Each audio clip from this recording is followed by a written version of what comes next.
Have you ever seen this on a clear night? For thousands of years, everyone assumed this was a light show only we humans could enjoy. Then, 100 years ago, Edwin Hubble used a big new telescope in California to prove that this, our galaxy, the Milky Way, with uncountable stars like our sun, was only one of uncountable galaxies. Suddenly, the tables turned. Everybody thought there was life everywhere. Huge radio telescopes scanned the skies, sending messages, listening. But as the decades rolled on, deafening silence. Astronomer Carl Sagan said in 1974 that perhaps 1 million civilizations might exist in our Milky Way. But by 1990, he, along with most of the other astronomers, had reduced that estimate to perhaps 1,000, maybe 10. What? Why? What caused this dramatic reduction? Carl Sagan's wife, Andrienne, once wrote, "The scientific method cannot give you absolute truth because science is a permanent revolution, always subject to revision, but it can give you successive approximations of reality." That's beautiful. That's what we're trying to do here. We're not seeking funding, we're just seeking to have some fun and define reality. The consensus estimate today, April of 2025, for the number of stars in our Milky Way is between 100 billion and 400 billion. How do we see that? How do we envision that? Is it possible to create a visualization right here in front of us and make it changeable so that when the new telescopes like Sphere-X and Vera C. Rubin actually count stars, we can compare our estimate to that and make it changeable as the years go by? Well, welcome to Destin, Florida, on a nice, cool April morning. One of the most beautiful places on Earth.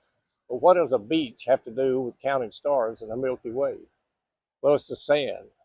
The sand is quartz crystals. They're spherical, half a millimeter in diameter, perfect for building our star box.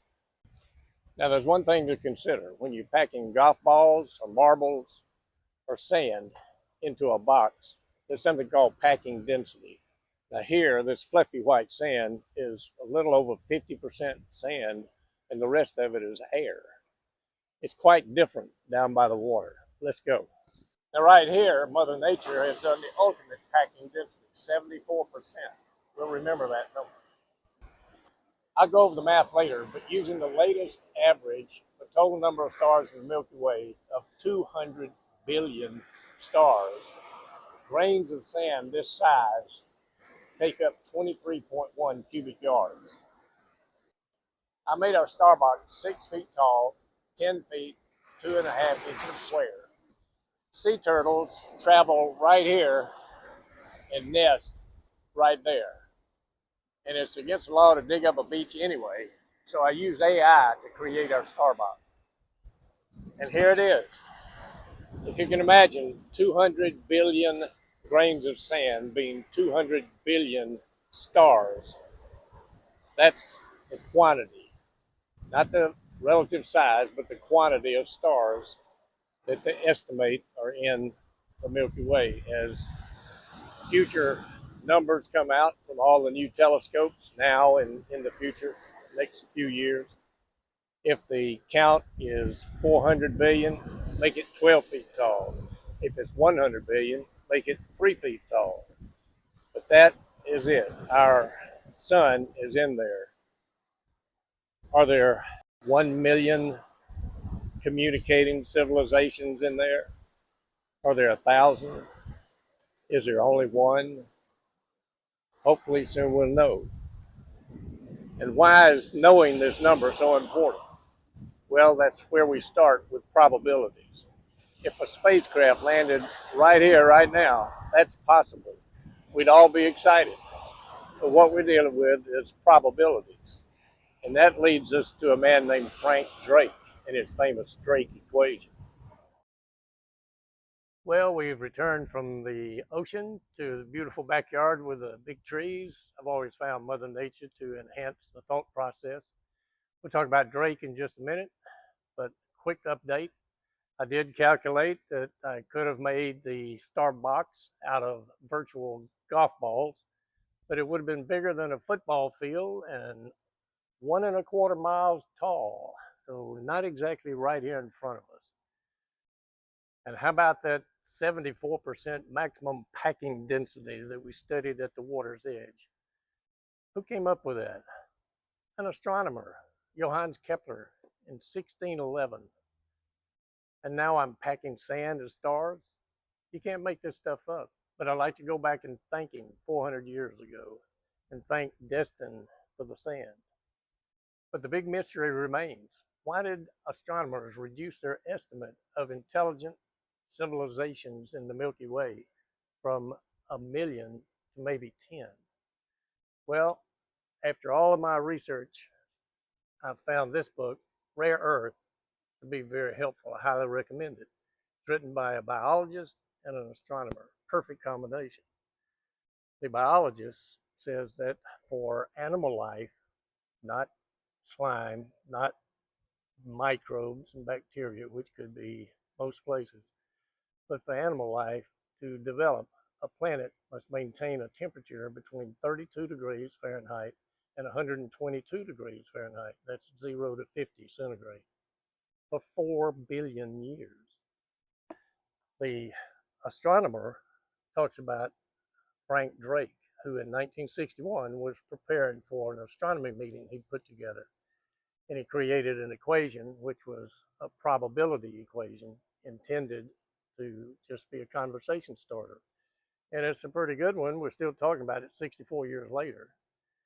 So while it was intended to be a conversation starter, it was never intended to be a law, like E equals MC squared, we memorize in school. It's a probability equation. And we can talk about this inside. Let's go solve this mystery. In the book Rare Earth, the Drake equation is shown as follows. N star is the number of stars in the Milky Way galaxy. These 6 factors are fractions between 0 and 1 to be multiplied together. Probability equals N, the number of civilizations with intelligence in the Milky Way. Some of these, like fraction of sun-like stars, we can have a pretty good idea of. Some of these others, fraction of planets inhabited by intelligent beings, we're not going to know for a very long time. So let's use some information we do have now and see where it goes. The book Rare Earth actually expands it to a rare earth equation of 10 factors. One day, a different way of looking at it occurred to me. Rather than entering information with 5, 10, or more factors, maybe I could find 5 individual or combined factors that approximate 1% each. 5 1%. After much research, we have this. First, set N star is 200 billion. Now, some stars have no planets. Some, like our sun, have many. The general consensus is an average of 1 planet per star. So the star box of 200 billion can also be considered a planet box of 200 billion planets. Remember, each of these conditions, each factors, had to exist for 4 billion years. Factor 1, liquid surface water, estimated to have existed on 1% of planets. Now our 200 billion grains, stars, planets has become 2 billion. 2 billion is only enough to fill 3 coolers. Each of these coolers is 12.5 by 12.25 by 23.5 inches. There's a factor called habitable zone. That's where, for example, in this artist's representation of the Milky Way galaxy, we're a barred spiral. Our sun, our solar system, Earth, we are right here in the middle of nowhere, thank goodness, not in one of the active arms, certainly not within 20,000 light years of the center of our galaxy. It's burning hot, gamma rays, X-rays, travel advisory, don't go within 20,000 light years of this. Similarly, the outer region of the galaxy is cold and dead. 30,000 light years away from the center.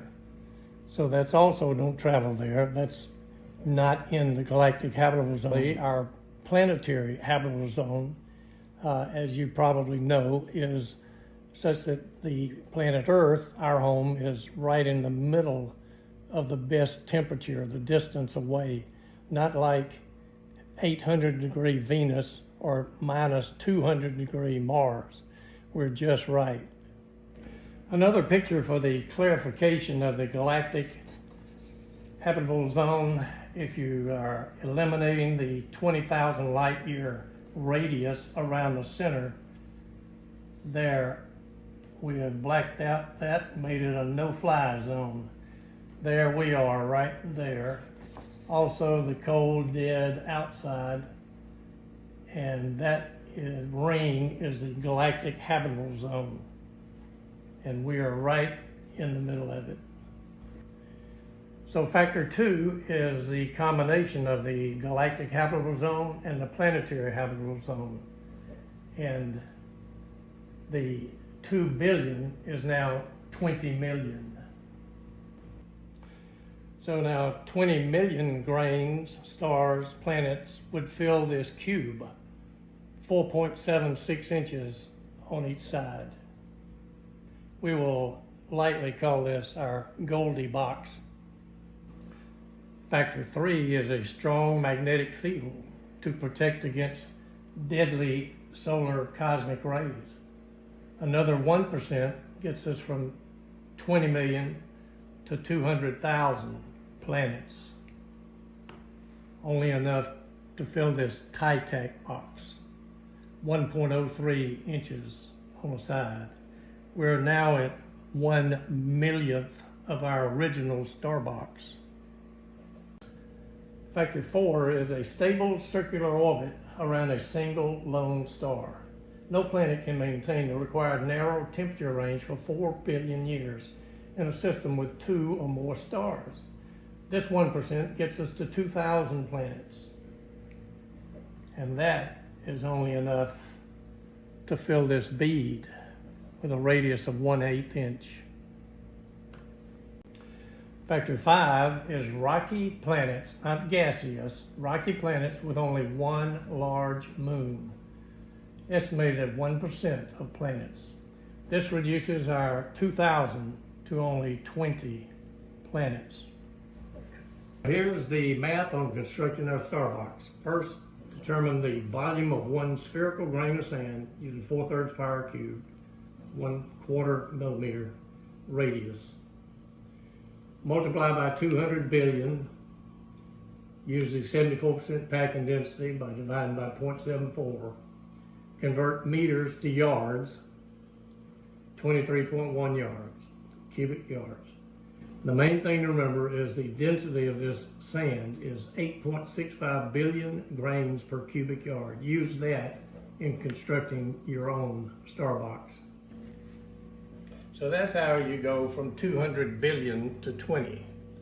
Finally, here's a picture of Earth, our home, our pale blue dot, taken by Voyager 1 in 1990 from 4 billion miles away. Knowing that Earth itself is less than 15% naturally habitable, what will it mean if we find that we really are alone in our galaxy? Thank you for watching.